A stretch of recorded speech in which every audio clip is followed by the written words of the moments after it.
Ça y est, je crois qu'on est en direct. Alors, est-ce que vous me confirmez, mesdames, que vous m'entendez? Tout à fait. Bonjour à tout le monde. Bonjour, bonjour. Alors, bienvenue à tous. On va pas tarder à commencer. Merci d'être là ce matin pour parler d'audit interne avec nous. Alors, faites-nous un petit coucou, mettez-nous un petit mot dans le chat pour voir si tout le monde arrive bien à nous voir, à nous entendre. Excellent. Voilà, on commence à avoir des réponses. Impeccable. C'est que vous nous entendez. C'est C'est ça. parfait. On a des bonjours, du Jura, impeccable, de l'Auvergne, super. Bienvenue à tous. Alors, je me présente, je m'appelle Stéphane Whistler, je suis le directeur de la société Résilience. J'ai la joie, l'honneur d'avoir avec moi aujourd'hui Mylène Servol pour parler d'audit interne avec vous. Alors, bonjour Mylène. Bonjour. Merci pour cette invitation. En tout cas, j'en suis ravie. Et puis, nous avons avec nous aussi Amandine Bonarx, qui va s'occuper pour nous de la technique. Bonjour. Donc, vous allez voir que pendant on va passer 45 minutes, 1 heure ensemble. On va vous poser des questions. C'est interactif, c'est un atelier. Donc, n'hésitez pas à participer. Il y aura des sondages. Vous poserez des questions dans le chat. On essaiera d'y répondre. On a prévu un programme assez sympa. On va parler des exigences normatives. Mylène, qui va se présenter de façon plus complète, nous expliquera tout ça. On va parler des avantages et des inconvénients des audits internes et puis des alternatives qu'on peut avoir quand on est certifié. Donc, ce que je vous propose, sans plus tarder, c'est d'y aller. Alors, est-ce que, Mylène, tu veux bien nous dire qui tu es, ce que tu fais, quelles sont tes compétences en la matière, s'il te plaît? Tout à fait. Alors, qui suis-je? Donc, moi, je suis consultante QSE. Donc, depuis 2 ans, ma particularité, c'est que j'ai fait plus de 15 ans en tant que salarié dans différents secteurs, différentes entreprises, et en tant que responsable qualité ou responsable QSE. Voilà, donc j'ai vraiment cette expérience de l'entreprise. J'ai toujours eu à cœur de vraiment m'atteler à des challenges, à changer de contexte. Donc j'ai pas mal évolué et changé d'entreprise pour cette raison-là, ce qui m'a amené en fait naturellement à me lancer à mon compte en tant que consultante. Moi, l'idée, c'est que vraiment j'interviens dans tout type de secteur pour des sujets évidemment qui restent qualité, sécurité, environnement, et essentiellement en région parisienne, Île-de-France. Pour mes prestations, donc je fais du management de transition, j'accompagne les sociétés à la mise en place de démarches, tout simplement, qui partent de parfois de pas grand chose. Donc je suis vraiment spécialisée dans l'ISO 9001, la 14001, la 45001, le MAS aussi. Je propose aussi des diagnostics QSE tout simplement pour voir si l'entreprise est mature ou pas selon la certification envisagée. Je réalise évidemment des audits internes pour les entreprises. Je suis également auditrice de certification donc pour les 3 référentiels QSE via des organismes de certification. Et je peux également faire les audits de vos clients ou de vos fournisseurs éventuellement. Voilà, donc mes secteurs, on va dire un petit peu plus privilégiés, c'est plus tout ce qui va concerner un peu l'industrie. Donc j'ai commencé par l'agroalimentaire notamment, tout ce qui est industrie automobile, industrie chimie. J'ai fait aussi du logement social beaucoup, du BTP, enfin voilà, du transport aussi. Et voilà. Très complet, donc certifié IRCA. Tu peux en dire un mot pour les gens qui ne connaissent pas? Oui, alors la certification IRCA, en fait, ça permet de pouvoir faire des audits de certification. Ça permet d'être mandaté pour ça. Donc c'est une certification qui est nécessaire. C'est une formation suivie d'une évaluation qui est notée. Voilà. Donc je pense qu'il y en a pas mal qui connaissent. Mais en tout cas, voilà, ça donne une certaine légitimité, on va dire, aux organismes de certification pour pouvoir faire des audits de certification. Voilà. Voilà, donc vos auditeurs sont très probablement ou certifiés IRCA ou certifiés ICA, qui est ICA, une tout à fait. certification française. Hein. Tout à fait. Bon, ben, c'est à mon tour alors. Alors, qui on est Résilience? Certains d'entre vous me connaissent puisque je vois des noms dans le chat, je vois des noms que je reconnais. Donc, on est une société, on fait globalement la même chose que Mylène. On est basé en Alsace et donc on est aujourd'hui 8 personnes. Alors, tout le monde n'est pas sur les photos, désolé. Et on va travailler également sur tout ce qui est certification, puisque c'est le sujet d'aujourd'hui. Donc, on va travailler sur des certifications, sur des audits, sur de la formation, sur de la digitalisation des services, l'automatisation des services HSE, QSE, et puis du management de transition, soit pour des chantiers ou pour des absences de longue durée. Nous aussi, nous avons dans notre équipe des auditeurs qui sont ICA et IRCA sur les référentiels 9001, 14001, 45001 et puis 50001 également. Voilà. Je pense que ça suffit pour les présentations. Est-ce que tu es d'accord de commencer à parler des exigences normatives, Mylène? Tout à fait. Ce qu'on peut peut-être proposer à tout le monde, c'est peut-être de répondre en même temps au premier sondage qu'on va afficher, donc dans la petite partie sondage. Et donc je me lance pour les exigences normatives. Donc qu'est-ce que l'audit interne et qu'est-ce que demandent les normes? Donc ça va être assez simple parce que ce qui est chouette, c'est qu'ils ont vraiment souhaité harmoniser toutes les normes, en tout cas les QSE pour les principales. Donc on a ce chapitre 9.2 qui concerne vraiment l'audit interne. Donc qu'est-ce que dit ce chapitre? C'est que l'organisme doit vraiment réaliser des audits internes à des intervalles qui sont planifiés et afin de déterminer si le système est conforme déjà à vos propres exigences, selon votre secteur, selon votre réglementation, mais également selon la norme concernée. Vous devez également prouver que vous le mettez en œuvre de manière efficace et que votre système est à jour. Donc, comment faire ça, en fait? Qu'est-ce que demandent les normes? Qu'est-ce qu'elles demandent? Donc, c'est vraiment d'avoir une planification, que vous ayez établi et mis en œuvre votre programme d'audit, donc ça, c'est important, qui doivent couvrir notamment la fréquence à laquelle vous devez réaliser vos audits internes. Ça, c'est à vous de la définir.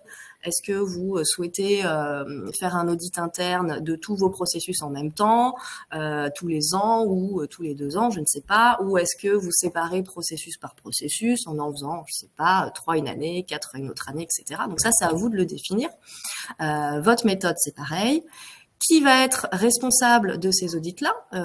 Quel va être l'auditeur finalement? Et ensuite, évidemment, il va falloir réaliser le compte-rendu et le communiquer.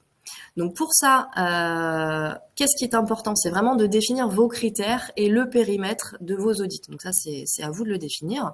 Vous devez sélectionner des auditeurs qui soient finalement pertinents, objectifs, qui soient impartials et qu'ils soient d'ailleurs en interne de votre organisation ou à l'externe. Également, vous devez veiller à ce que ces résultats soient rapportés aux personnes concernées, évidemment, pour pouvoir derrière réaliser les actions correctives qui soient en lien, qui soient appropriées. Voilà, et conserver des notes de tout ça. Donc finalement, la norme va pas vous imposer une façon de faire, une méthode. Donc c'est vraiment une norme qui vous impose des résultats. Hein. C'est de pouvoir s'améliorer, de pouvoir prouver que vous êtes dans de l'amélioration. Mais les moyens pour y arriver finalement vous sont propres et doivent être adaptés à votre organisation. Donc, ce que vont d'ailleurs regarder les auditeurs externes de certification, c'est ça. C'est pas, voilà, est-ce que vous en faites bien tous les ans, est-ce que vous avez tous vos processus? Non, non, c'est que vous ayez défini une méthode, qu'elle soit cohérente et adaptée à l'organisation. On parlera ensuite des avantages et inconvénients de tout ça, mais ce qui est vraiment important, c'est qu'il y ait une vraie logique là-dedans et que ne fassiez pas forcément la même chose tous les ans. Je pense à une société que j'ai auditée récemment, qui en fait depuis 15 ans prend le même auditeur externe pour le coup, et qui connaît par cœur la société, etc. Donc ils n'ont jamais challengé ça. Donc c'est peut-être très bien parce que la personne est peut-être très pertinente, ok. Mais en fait, bon, on peut se dire, bon, au bout de 15 ans quand même, il connaît un peu par cœur la société. Voilà. Donc tout ça on y reviendra, mais c'est pour vous donner des exemples.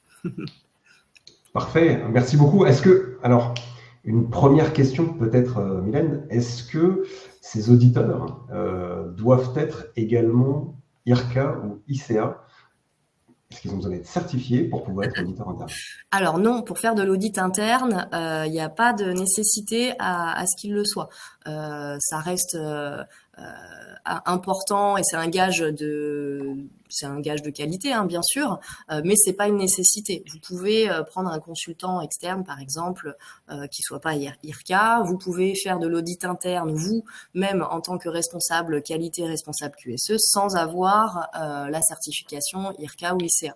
En revanche, vous devez pouvoir quand même prouver que vous avez soit une formation en lien, soit de l'expérience en lien et que vous soyez compétent pour le faire. Mais la certification IRCA ou ICA n'est nécessaire vraiment que quand on fait de l'audit de certification. Ok, très bien. Merci beaucoup, c'est très clair. On a des personnes dans le sondage. Alors, je regarde ce qu'on nous a répondu. À 78%, les répondants sont certifiés. Et ça a changé. Il y a des gens qui se sont réveillés et puis qui ont commencé qui ont répondu en même temps. Donc, alors, on est à 64% qui sont certifiés et 36% qui ne le sont pas. Donc, pour les personnes qui ne sont pas certifiées, est-ce que tu peux nous parler de la différence entre l'audit de certification de suivi et l'audit interne? Alors oui, il faut pas confondre, c'est vrai que c'est important, l'audit interne et l'audit de certification, qui est soit un audit de renouvellement, soit un audit de suivi, de surveillance. Voilà, il y a plusieurs termes, mais en effet, c'est important de souligner ça. Donc l'audit interne, c'est quoi? C'est vraiment l'organisme qui fait son programme d'audit, qui détermine quels processus vont être audités en interne. C'est vraiment quelque chose d'interne à l'entreprise. L'audit de suivi, l'audit de certification, c'est vraiment réalisé via des organismes de certification. Donc, c'est engageant par rapport à votre certificat. En revanche, l'audit interne, voilà, c'est vraiment propre à vous et vous pouvez très bien faire des audits internes sans forcément avoir au bout un objectif de certification ou en tout cas pas à court terme. Ça, c'est tout à fait possible. Ça peut vous permettre tout simplement de suivre un petit peu, de pouvoir montrer les évolutions, de pouvoir engager des plans d'action.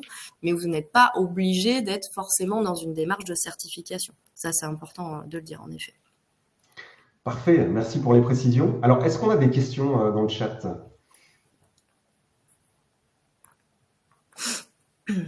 Non, pas de questions. Ok, alors on va passer à la partie suivante, si tu veux bien. Allez. Les avantages et les inconvénients de l'audit interne. Alors, on a précisé interne. Ouais, je suis pas allé trop loin. De l'audit interne. Alors, je me lance. Je t'en prie, vas-y. Alors, déjà, on va commencer par les avantages de le faire effectivement en interne, ce qui est peut-être le cas dans la plupart des entreprises, hein, je pense, je me trompe peut-être. Mais donc, un premier avantage pour moi, ça peut être le coût. En effet, c'est ce qui revient le plus fréquemment, je pense.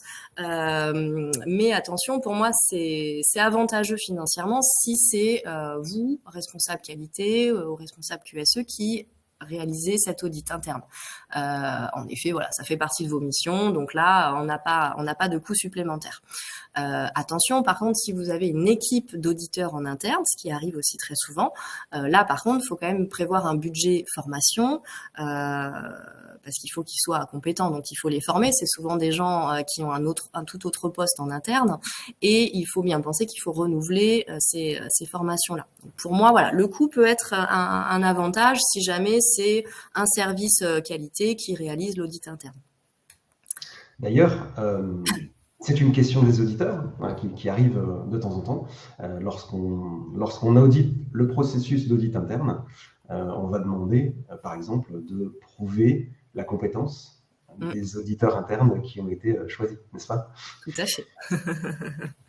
Tout à fait. Donc là, pour y répondre, c'est vrai que quand c'est une équipe d'auditeurs, il faut bien prouver que vous les avez envoyés en formation. Donc il y a plein de formations comme ça, hein. Formation à l'audit interne, ça existe, sans aller sur un parcours trop compliqué, IRCA ou autre. Mais voilà, ça c'est assez simple. Mais c'est vrai que sans formation externe, c'est quand même compliqué. En revanche, si vous êtes issu d'une formation QSE de par vos formations précédentes, ça répond tout à fait. Il n'y a pas de souci. Donc moi, je vois également d'autres avantages. J'ai été pendant une dizaine d'années également responsable HSE en industrie, c'était la pharma. Ce dont je me souviens, c'est que ça a quand même permis, on avait un gros pool d'auditeurs, ça a quand même permis de diffuser en interne cette culture de la qualité, de la sécurité. On a réussi à avoir vraiment une démarche d'entreprise. Ça a fédéré des personnes, ça nous a rassemblés sur un sujet qui était différent du sujet quotidien. Finalement, ça sortait un peu les gens de leur quotidien pour parler de qualité, pour parler de sécurité. Ils se retrouvaient en binôme pour aller auditer un service qu'ils ne connaissaient pas, ce qui permettait aussi de faire des ponts entre les services. Donc, il y avait plein d'avantages à le réaliser. Est-ce que tu en vois d'autres, toi, de ton côté? Est-ce que tu as pu voir d'autres avantages? Alors oui, moi j'en rajouterai un pour l'avoir vécu. C'est l'agilité en fait qui va être possible sur la planification de vos audits internes. En fait, je peux vous prendre un exemple. Par exemple, s'il y a un audit en interne d'un processus en particulier qui est prévu dans la semaine et que malheureusement le pilote est pas là, malade ou absent de façon imprévue, si c'est de l'interne, c'est quand même facile de modifier la date, de le recaler à la semaine d'après. Donc ça, c'est quand même un sacré avantage. Également, si vous avez un processus qui est un peu en difficulté, qui est vraiment avec une performance à améliorer pour plein de raisons, la norme vous impose par contre aussi d'avoir cette programmation qui évolue selon l'importance de vos processus. Donc vous pouvez très bien aussi dire on avait prévu de faire ce processus-là, mais finalement on va plutôt basculer sur celui-là parce qu'il y a une vraie urgence à creuser un petit peu et à trouver des pistes d'amélioration. Donc le fait d'avoir une équipe en interne ou un service qui réalise ces audits internes vous permet quand même plus d'agilité que si jamais vous avez booké quelque chose avec un consultant externe où ça peut être un peu compliqué de changer les dates à la dernière minute. Voilà, donc ça pour moi c'est un vrai avantage aussi. Super, impeccable. Alors dans le chat, on va peut-être demander à tout le monde, est-ce que vous voyez d'autres avantages que vous vivez au quotidien avec vos audits en interne peut-être? On va laisser le temps aux personnes de répondre. Et en attendant, on va peut-être passer aux inconvénients, parce qu'il y en a aussi, on est d'accord? Il y en a aussi, donc pour rebondir justement sur l'équipe d'auditeurs internes, donc moi je l'ai vécu à 2 reprises, notamment dans des grosses structures qui le permettaient, donc c'était quand même pas mal. Mais voilà, si je pouvais parler d'un inconvénient ou de plusieurs, c'est que pour que ça fonctionne, parce que c'est pas évident, il faut vraiment qu'il y ait un pilotage de cette équipe d'auditeurs internes. En général, c'est vraiment des gens qui font un autre métier de base qui n'a rien à voir, qu'on a quand même formé, qui sont volontaires, donc ça part d'une très bonne intention et ça permet de les impliquer un peu plus. Par contre, il faut vraiment les animer, il faut les resensibiliser quand même régulièrement, leur donner un peu d'infos descendantes sur les audits externes, par exemple. Et ça nécessite aussi quand même de passer du temps à relire les rapports qu'ils vont pouvoir fournir. On a souvent des auditeurs un peu avec des profils très hétérogènes et notamment dans la qualité des rendus d'audit. Donc voilà, l'inconvénient peut être aussi le temps passé à animer cette équipe et également le temps passé à corriger les rapports, à reformer un petit peu comme ça certains qui ont un petit peu plus de mal à réaliser ces audits-là. Voilà, donc l'inconvénient serait celui-là quand on a une équipe d'auditeurs, en tout cas en interne. Je ne sais pas ce que tu en penses, mais... Oui, il faut voir que ce ne sont pas non plus des spécialistes des normes. Ouais. Donc ça peut être nouveau pour un certain nombre. Ce ne sont pas non plus des auditeurs expérimentés. Donc là aussi, il peut y avoir des dérives. Mm. Je me souviens par exemple dans une des entreprises où j'ai travaillé où finalement eh ben, les audits se cantonnaient à vérifier les signatures et les dates dans Ouais, c'est les, ça. dans les documents. C'est souvent très documentaire parce que c'est facile de vérifier, voilà, s'il y a une signature, s'il y a un nom, mais voilà, il faut savoir aussi aller un peu au-delà de ça et bien formuler ses constats aussi. C'est vrai que souvent, moi, j'avais des retours où c'était des choses très, c'était du jugement, quoi. C'était pas C'était du du tout jugement. les faits. Parfois, ils oubliaient même de demander à vérifier le document qui était mentionné. Donc voilà, il faut faire attention à ça, ouais. Ça, c'est du classique. C'est Et ça. puis, c'est vrai que bah, c'est compliqué aussi de s'auditer soi-même, Mm. être jugé parti. Alors, j'ai des collègues qui font leurs audits eux-mêmes, donc ils sont responsables de service et qui vont auditer, vont faire leurs audits internes eux-mêmes, et puis après, ils se retrouvent coincés à un moment donné, Ouais. quand il faut aller auditer bah, son propre service Mm. ou la direction, parce qu'on devient un petit peu jugé parti, quoi. Tout à fait. Voilà, moi j'avais noté aussi dans les inconvénients quand par exemple on est seul à faire les audits internes. Bon bah quand on arrive sur les processus qualité ou direction, bon bah c'est un peu compliqué de s'auditer soi-même ou d'auditer bah, son directeur, sa directrice, alors que bon ils font partie intégrante du processus. Et ça peut poser problème en audit de certification parce que là, pour le coup, l'impartialité, on l'a pas. Donc ça peut être un peu compliqué à justifier en audit. Alors, je rajouterai un autre Absolument. inconvénient peut-être en interne, surtout quand on réalise les audits soi-même, qu'on n'a pas d'équipe, bah, c'est le fait d'être pas très neutre dans le sens où bah, on a trop d'habitude, hein, on connaît les gens, on connaît les processus, on connaît un peu tout par cœur et du coup bon on va peut-être pas voir au-delà de ce qu'on sait déjà et par habitude on peut ne pas voir certains écarts aussi. Voilà, même si on audite des processus métiers hein, qui sont pas les nôtres, mais voilà, ça peut être aussi un peu compliqué. Ouais. Alors, il y a l'aspect positif aussi, c'est l'œil neuf, hein. Au final, on a quelqu'un qui ne fait pas partie du service qui va venir Oui, apporter son œil dessus, son œil neuf dessus. Donc, c'est un avantage, mais effectivement, il y a l'aspect inconvénient où bah, je connais par cœur le service et je sais c'est très ça. bien comment ça fonctionne. Et puis, ah bah tiens, j'ai oublié d'aller regarder par là parce que d'habitude, je ne vais pas Ouais. voir par là. Ouais. Et je vois le commentaire là, de Laurent. La flexibilité des auditeurs internes est un véritable avantage dans des entreprises où l'activité peut être perturbée fréquemment et il faut être agile pour décaler une journée ou deux d'audit. Effectivement, donc c'est un petit peu ce qu'on disait au début, ça c'est un vrai avantage, c'est vraiment l'agilité de le faire en interne.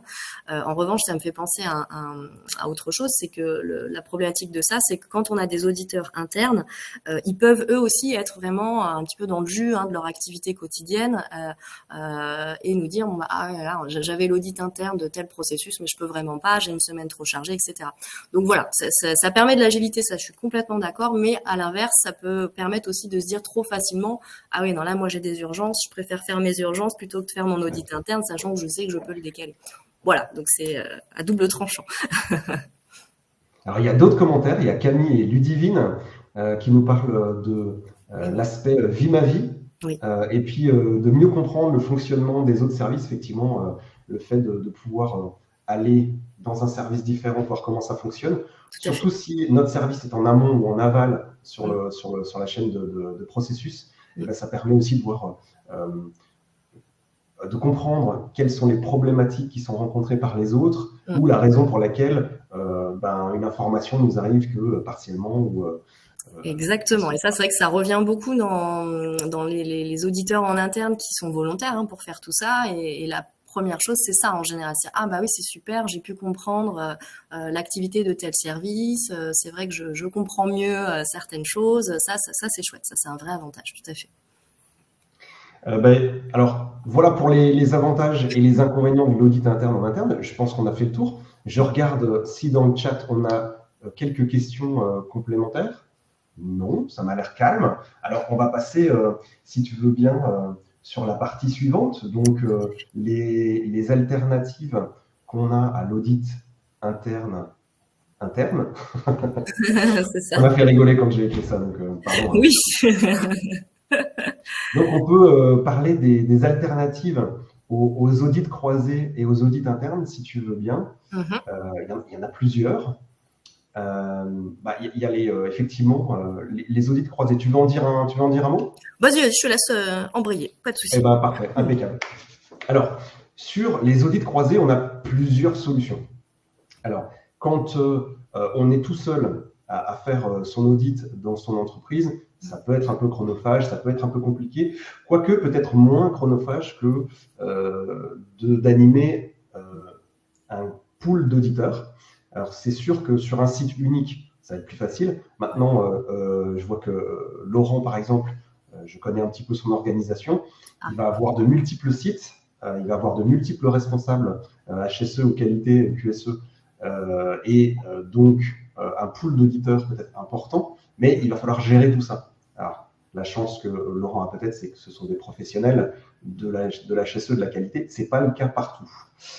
Donc, quand on a un groupe, ce qui est génial, c'est de pouvoir se dire, hey, on va faire des audits croisés avec les collègues des autres sites, surtout si géographiquement, on n'est pas très loin. On a des exemples dans notre région où on a des entreprises avec 2, 3, 4, 5 sites. Donc, c'est sympa de pouvoir dire, moi qui suis du site A, je vais aller auditer le site B, ça me permet aussi de le connaître. Et puis, mon collègue du site C va venir auditer le site A, etc., etc., etc. Donc ça, on peut tourner, donc ça permet aussi de renforcer les compétences, les connaissances, de partager l'expérience au sein des groupes, quoi. Ça, c'est vraiment chouette. Et quand on a la chance d'être d'une entreprise comme ça, avec plusieurs sites, c'est top. Moi, je l'ai vécu, où on était une dizaine de sites en France, et tous les ans, on avait un audit croisé comme ça dans le groupe. Et donc, ça permettait déjà de pas avoir ce côté jugé parti de son propre système, et également de prendre plein de bonnes pratiques, plein d'idées, parce que finalement, en général, les sites font à peu près tous la même chose. Bon, c'est pas le cas partout, mais oui, ça c'est le top, ça c'est super. Après, il y a une autre solution qui est un petit peu moins utilisée, mais qui est tout aussi efficace, c'est faire l'appel à un ami. Le 50-50 ne vous aidera pas dans ce cas-là, hein, qu'on soit clair. Mais par contre, on peut faire appel aux voisins. Vous êtes peut-être dans une zone industrielle, si vous êtes un site industriel, et vous avez peut-être des voisins dans cette zone, des sites dans la même rue, dans le même quartier, dans la même zone d'activité, ou dans une zone d'activité différente dans la même ville. Et ça va être des gens qui vont pas du tout être dans votre secteur d'activité, ce qui est génial pour l'œil neuf, mais par contre, qui vont être comme vous, des spécialistes en qualité, en sécurité, en environnement, et qui peuvent, en contrepartie, vous demander de venir auditer votre site, ce qui va vous permettre aussi de sortir un petit peu de votre, disons, cadre quotidien pour aller voir autre chose. Et on en apprend toujours. Moi, je trouve que c'est vraiment ce qui est l'un des aspects les plus formateurs de notre métier, c'est de faire de l'audit. C'est génial de voir des sites différents. On apprend toujours plein de choses, quoi. Donc, faire appel aux voisins, ça peut être une très, très bonne idée dans la mesure où ça ne pose pas de problème de confidentialité. Ouais. Donc, l'écueil, c'est un peu ça. C'est qu'on peut avoir une direction. Je vois quelques collègues qui ont eu cette problématique-là, qui va dire, non, je préférerais que ce ne soit pas une personne de telle ou telle entreprise pour des raisons de concurrence, pour des raisons de confidentialité, etc., etc. Parce qu'effectivement, quand on vient ausculter, regarder à la loupe un système de management, on voit des choses. C'est évident. On rentre un petit peu dans les derrière, on tire le rideau, on passe derrière le rideau, on voit des choses que le commun des mortels ne verrait pas. Donc, évidemment, il y a cette question-là. Je ne sais pas si vous avez déjà fait appel, vous, dans le chat, si vous avez déjà fait appel à des audits comme ça croisés de groupes ou faire appel à des voisins, mais n'hésitez pas à nous le dire dans le chat et à poser vos questions. Il y a le troisième aspect qui est aussi possible, c'est de passer par des associations. Alors, de quoi je veux parler? Vous savez qu'il y a des associations de HSE, des associations de qualiticiens. Je vais en citer une dont je fais partie qui s'appelle le Mouvement français pour la qualité, MFQ. Alors nous, on est basé dans le Grand Est. Et dans le Grand Est, on a un groupe qui s'appelle Audit Croisé.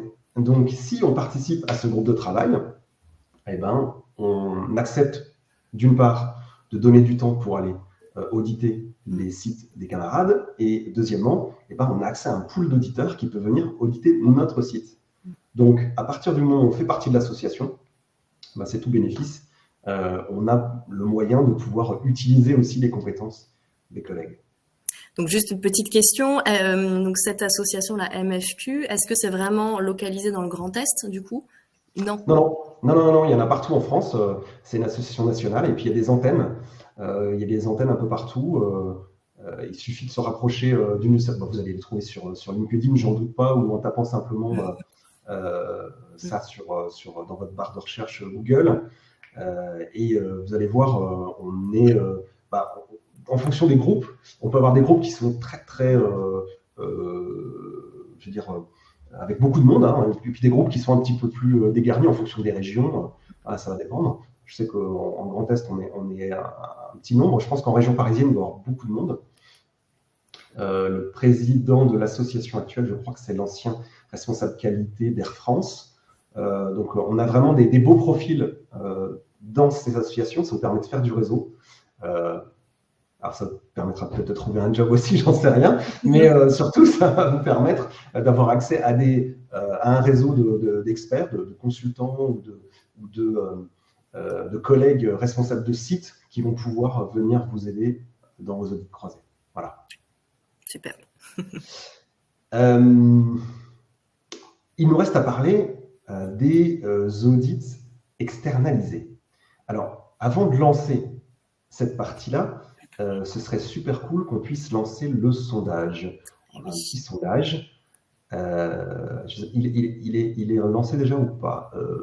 Mais ça y est, je crois. Ok, impeccable. Parfait, ça commence. Voilà. Donc, quels sont les avantages? Alors, de quoi on parle quand on dit externaliser ces audits? Dans un premier temps, Mylène, s'il te plaît. Alors, audit externalisé, c'est-à-dire que vous allez faire appel à quelqu'un d'extérieur à votre société pour faire vos audits internes. Donc ça, c'est tout à fait possible. C'est quelque chose qui se fait du coup assez fréquemment. Et donc, en général, vous faites appel, soit à un consultant, soit d'ailleurs à un voisin, hein, comme l'a très justement souligné Stéphane.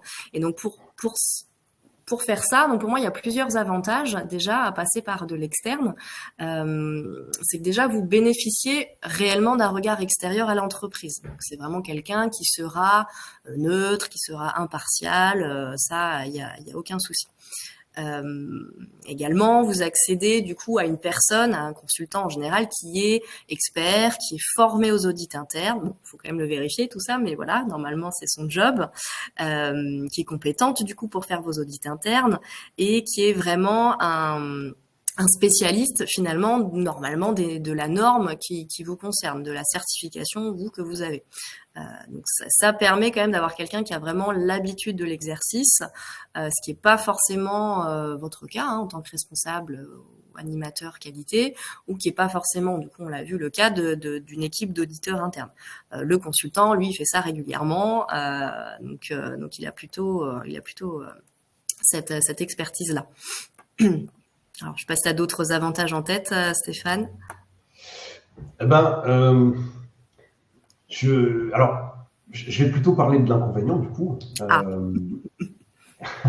L'inconvénient, c'est qu'effectivement, il ne fait pas partie de la société, donc il a sans doute une connaissance moins approfondie du site que peuvent en avoir les personnes en interne. Mais par contre, je te rejoins tout à fait sur l'aspect compétences. Souvent, on fait appel à quelqu'un du métier, un auditeur professionnel, quoi. Et ça se ressent vraiment dans ce qu'on va pouvoir identifier comme piste d'amélioration, parce que l'intérêt vraiment de l'audit interne, c'est ça, trouver des pistes d'amélioration. Et dans le système d'amélioration continue, il faut pouvoir avoir suffisamment d'insights, suffisamment de points qui soient importants pour que le jeu en vaille la chandelle. Comme on l'a dit tout à l'heure, si c'est pour relever des erreurs de date ou des manques de signature, ça ne va pas vous faire avancer. Clairement, là, on a l'opportunité d'aller beaucoup plus loin. Je pense que on a quelques réponses maintenant au sondage. Alors, est-ce que vous avez déjà externalisé vos audits internes? Donc, on a 71% qui nous disent non et on a 29% qui nous disent oui. Mm. Ok, très bien. Donc, Ah, c'est intéressant. c'est moins courant, effectivement. C'est pas forcément connu aussi. Donc, non, c'est intéressant d'aborder le sujet. On a aussi les réponses au bah, sinon pourquoi, ça c'est intéressant. Donc, ce qui revient hein, le plus, c'est bah, la partie budget. Trop cher. Donc là, alors effectivement, ça va être un budget en plus, ça c'est sûr. Après, comme on l'a vu tout à l'heure, c'est vrai que par rapport à une équipe d'auditeurs internes qui peut être nombreuse hein, et qu'il faut former de façon quand même assez régulière, hein, pas forcément tous les 6 mois bien sûr, mais c'est quand même un budget de formation. Donc je pense que par rapport au coût d'un consultant sur une journée, 2 journées dans l'année, vous vous y retrouvez et vous gagnez peut-être aussi en pertinence, hein, on l'a vu sur vos audits. Après, effectivement, c'est un calcul, faut regarder, faut creuser ça.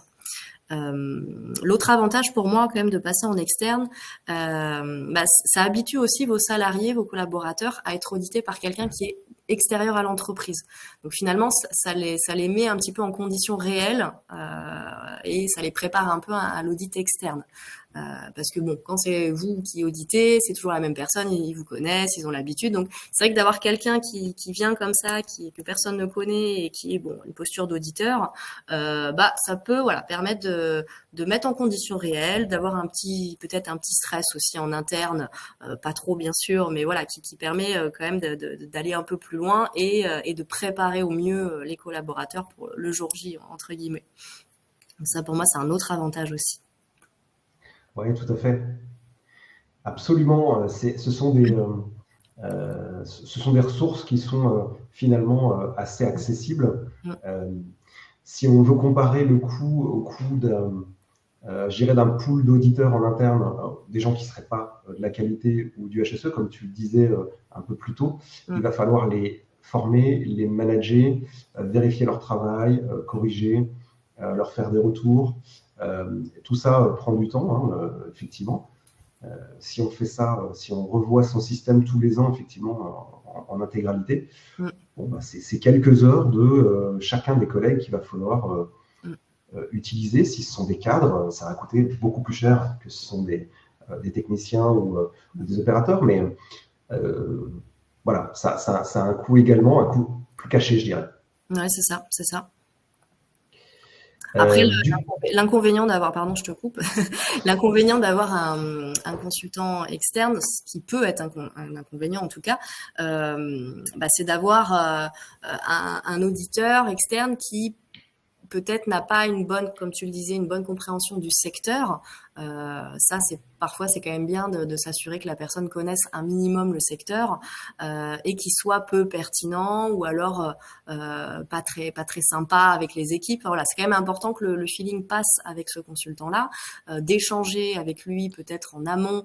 Voilà, si vous vous faites recommander, c'est encore mieux, mais si vous n'en connaissez pas, n'hésitez pas, voilà, à regarder sur LinkedIn, à demander à des collègues s'ils n'en connaissent pas, etc. Et d'échanger vraiment en amont avec cette personne-là. C'est quand même important que vous soyez sur la même longueur d'onde. C'est important que le courant passe bien avec les équipes parce que si c'est mal vécu, ça peut avoir un effet quand même assez négatif par la suite. Donc voilà, faut quand même. L'inconvénient peut être celui-là si l'auditeur finalement ne passe pas trop en interne et est peu pertinent. Donc il faut quand même prendre le temps de bien trouver quelqu'un de compétent, qui a de l'expérience et qui a un savoir-être aussi avec lequel vous êtes en phase, quoi. Ça aussi, c'est quelque chose d'important. Ouais, choisissez quelqu'un à votre image, quelqu'un qui vous ressemble, quelqu'un avec qui vous pourrez discuter, avancer, puisque c'est un vrai acteur du changement, quoi, du coup. C'est ça. Également, si je peux ajouter donc une bonne pratique par rapport à ça, c'est de pas garder le même auditeur externe plus d'un cycle ou plus de 2 cycles. J'ai parlé tout à l'heure de l'exemple de l'entreprise que j'ai audité il y a pas longtemps, qui prend depuis 15 ans donc le même auditeur externe. Et clairement, ils m'ont dit bah voilà, on est habitué, on s'est même pas posé la question, ça fait 15 ans qu'il vient, bon bah tous les ans on l'appelle et il nous fait tous les processus, ok. Donc Encore une fois, ça peut être possible, bien sûr, si à chaque fois on estime que les remarques sont pertinentes, qu'il fait vraiment avancer la performance de l'entreprise, etc. Mais bon, attention, parce que là, du coup, on revient un peu au travers de le faire en interne. C'est quelqu'un qui, du coup, connaît par cœur l'entreprise, qui connaît les gens. Et bon, on risque un peu de tourner en rond à un moment donné. Donc moi, voilà, le conseil que je peux vous donner, c'est bien de le faire à l'externe pour toutes les raisons qu'on vous a données, mais voilà, ne gardez pas 15 ans le même auditeur externe, parce que forcément, il va avoir un seul et même regard. Et même s'il a toujours des choses pertinentes, bah, c'est vrai que c'est dommage, parce que chaque auditeur a sa vision des choses, chaque auditeur a un petit peu ses sujets à lui par rapport à son expérience passée. Donc c'est bien aussi de pouvoir alterner, et c'est tout l'avantage de l'externaliser, c'est que vous pouvez changer un petit peu les profils, les sensibilités, et même les collaborateurs en interne, pardon, ne sont pas non plus habitués à toujours avoir la même personne. Voilà, petit conseil. Alors, tu évoques une notion qui est peut-être pas évidente pour tout le monde, parce qu'il y a des gens qui ne sont pas encore certifiés. Tu parlais de cycle. Donc, Oui. quand on parle de cycle, petite précision, on parle d'un cycle de certification. Donc, en général, c'est 3 ans. Tu m'arrêtes si je dis une bêtise. Donc, il est de bon ton de changer d'auditeur de certification tous les 3 ans. Et pareil pour les auditeurs internes. Il est de bon ton de les faire évoluer une fois tous les 3 ans, de façon à ce que vous n'ayez pas quelqu'un qui est habitué, finalement, qui va en terrain conquis, puis qui n'ouvre plus suffisamment grand les yeux pour voir les petits soucis qu'on peut trouver. Tout à fait. Alors, je vois dans le sondage, effectivement, et on avait mis aussi une catégorie autre, parce que, bon, voilà, on s'était ouvert, on savait pas forcément trop les raisons qui pouvaient être bloquantes pour vous. Donc, je vois qu'il y a quand même 43% des gens qui ont répondu qui ne faisaient pas appel à des audits externalisés pour d'autres raisons. Donc, n'hésitez pas à nous les partager dans le chat, qu'on puisse échanger là-dessus. C'est toujours intéressant. Alors j'ai lancé également la question suivante, qui est: après ce webinaire, seriez-vous prêt à externaliser vos audits internes à l'avenir? Je vous laisse répondre, et puis je vais continuer. Il y a peut-être également une notion qu'il faut garder en tête. C'est que la norme va vous demander d'auditer en interne votre système, mais elle ne vous dit pas nécessairement qu'il faut passer l'ensemble de votre processus chaque année. Tout à fait. Est-ce que tu peux nous en dire plus, Mylène, sur ce sujet? Alors oui, bien sûr, vous n'avez aucune obligation d'auditer tous vos processus tous les ans. Encore une fois, ce que demande la norme, c'est que vous fassiez un programme et que vous déterminiez, votre méthode, votre fréquence et quels sont les processus à auditer. Donc, ce qui se fait souvent, effectivement, c'est de tout auditer tous les ans, mais il n'y a vraiment aucune obligation là-dessus. Et ce qui pose un problème à faire ça, c'est que quelque part, on se dit, bon, bah voilà, l'entreprise, elle fait ça un petit peu par facilité. Elle se dit, bon, bah au moins, je fais tout tous les ans, on peut rien me dire. Alors, attention à ça, parce que une des exigences, quand même, c'est qu'il y ait quand même une logique là-dedans. Et il y a quand même l'exigence qui dit de tenir compte de l'importance de chacun de vos processus. Donc ça veut dire quoi? En réalité, ça veut dire que si vous avez des processus qui sont un petit peu défaillants, entre guillemets, qui ont une performance un petit peu moindre que les autres, faut pas hésiter à les auditer en priorité. Et à prouver que, bon, bah voilà, là, cette année, ce processus-là, il va pas très bien, donc on l'a mis en priorité. Quitte à dire, bah voilà, ceux-là, ils vont très bien, ça fait 5 ans que ils sont dans le vert, que tout roule, etc., qui s'améliorent d'année en année. Bon, bah, on n'est pas obligé de les auditer tous les ans. Ça vous décharge aussi, ça vous fait gagner un petit peu de temps, ce qui est précieux dans bien des cas. Donc, ça vous permet d'étaler un petit peu et de dire, bon, bah, voilà, ce processus-là va bien, je vais l'auditer qu'une fois par an. Qu'une fois dans le cycle, pardon, une fois tous les 3 ans, par exemple, c'est tout à fait possible. En revanche, celui qui est dans le rouge et qui traîne un petit peu depuis quelques temps, bon, bah, celui-là, on va peut-être l'auditer, par contre, tous les ans. Donc, c'est important que vous montriez que vous avez réfléchi à tout ça et qu'il y a une vraie analyse derrière. Ça nous permet, nous, auditeurs de certification, de se dire, bah, OK, ils maîtrisent vraiment leur système, ils ont conscience des problématiques et il y a une vraie logique d'amélioration et de planification d'audit interne derrière. Voilà. Donc en effet, souvent les entreprises pensent qu'il faut auditer tous les processus tous les ans, et alors pas du tout. Ça c'est vraiment pas le cas. Et au contraire, c'est pas forcément bien vu. Alors, je dirais que, si tu me permets, Je qu'on a une question de maturité aussi à prendre en compte, de maturité du système. Il me semble, nous, c'est ce qu'on conseille en règle générale pour des gens qui débutent, des gens qui se lancent dans la certification, qui ont fait qu'un cycle ou 2 cycles, c'est effectivement de renforcer et d'y aller volontairement, de se mettre un audit complet tous les ans, parce que c'est le début, c'est le premier cycle, on ne sait pas bien, tout le monde n'est pas bien formé à, il y a peut-être eu de la rotation dans le personnel, ces 3-4 dernières années, il y a beaucoup de gens qui ont changé de poste. Donc on a peut-être perdu des compétences, des connaissances sur la norme, sur le fonctionnement du processus en interne, parce que le responsable de processus a changé 3 fois, par exemple. Ce qui arrive. Ouais, ce qui arrive. Donc on encourage les nouveaux à plutôt aller vers de la certification chaque année sur l'ensemble des processus si possible. Et puis pour des systèmes qui sont peut-être plus matures, d'effectivement de passer éventuellement sur, certains vont dire on va faire un tiers des processus la première année, un tiers la deuxième année, un tiers la troisième année, mais n'oubliez pas de renforcer ou de prioriser les processus qui sont plus en difficulté ou qui sont plus à risque, qui ont une importance toute particulière. Cela, on peut peut-être les passer chaque année, alors que d'autres qui sont pas plus accessoires, mais moins risqués pour le fonctionnement du système, on les revoir peut-être qu'à un intervalle un peu plus léger, on va dire. Oui, tout à fait. Après, comme tu le dis très justement, effectivement, il y a aussi une question de maturité. Un auditeur de certification vous dira rien si vous êtes vraiment dans un début de démarche et que vous souhaitez auditer tous vos processus parce que finalement vous l'avez jamais fait ou que ça fait que 1, 2 ou 3 ans que vous êtes dedans. Donc ça, effectivement, il y a une vraie logique là-dedans. Mais c'est vrai que il faut pas rester sur ce système-là pendant des années et des années parce que là, on va se dire, ok, il n'y a pas de vraie réflexion là-dessus par rapport aux performance de chacun des processus. Voilà, donc c'est plus une évolution après dans le temps, tout à fait. Bon, parfait. Alors, est-ce qu'on a d'autres choses? Commentaire de Laurent, encore merci Laurent, qui nous dit qu'effectivement c'est aussi intéressant dans le cadre d'une nouvelle certification d'avoir un regard externe différent des auditeurs internes qui ne maîtrisent peut-être pas tout à fait une nouvelle norme par exemple. Donc en effet, donc là avec l'exemple de l'ISO 50001, vous pouvez avoir une équipe d'auditeurs formés par exemple à la 9001 depuis des années, ça tourne très bien et finalement votre direction vous dit ok mais là je veux aller sur une autre certification en plus. Ça peut, les audits ISO 9001 peuvent rester internalisés avec votre équipe d'auditeurs internes. Par contre, pour la partie avec un nouveau référentiel, la 50001 par exemple, vous pouvez faire appel à un auditeur externe qui maîtrise cette norme-là, sans avoir à reformer votre équipe d'auditeurs internes à cette nouvelle norme. Voilà, donc tout à fait, ça c'est une vraie force aussi.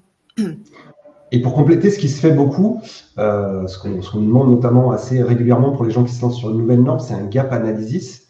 C'est une analyse en début de cycle pour vérifier, avant d'aller à la certification, avant d'aller se confronter à un auditeur de certification, où est-ce qu'on en est par rapport à ce que demande la norme et de pouvoir travailler sur un plan d'action échelonné jusqu'au moment de la certification. Oui, complètement. Sans appeler ça forcément un audit interne d'ailleurs, ouais, tout à fait. Bon, très bien. Écoute, est-ce que tu vois d'autres choses à rajouter? Écoute, je pense qu'on a fait pas mal le tour de la question. Je regarde s'il n'y a pas d'autres questions, je crois pas. Alors, si vous en avez d'autres, c'est le moment, parce que on va pas tarder à arriver à la fin de cet échange. Donc, n'hésitez pas si vous avez des questions. On va passer à la diapo suivante. Donc, ça, ce sont nos coordonnées. Si vous avez besoin d'échanger avec nous, n'hésitez pas. Vous nous appelez, vous nous envoyez un message, on y répondra bien volontiers. Alors, dans la journée, la semaine prochaine. Et alors, ce que j'ai oublié de vous dire, c'est qu'on vous avait réservé une petite surprise, en fait. Pour ceux qui sont restés jusqu'au bout. Ce qu'on va faire, je peux le dire maintenant, Ah, tu peux, vas-y. Bon, alors pour tous ceux qui sont restés jusqu'à présent et qui sont à la recherche d'un auditeur externe pour les aider dans leurs audits internes, euh, on propose tous les deux ce genre de prestations-là.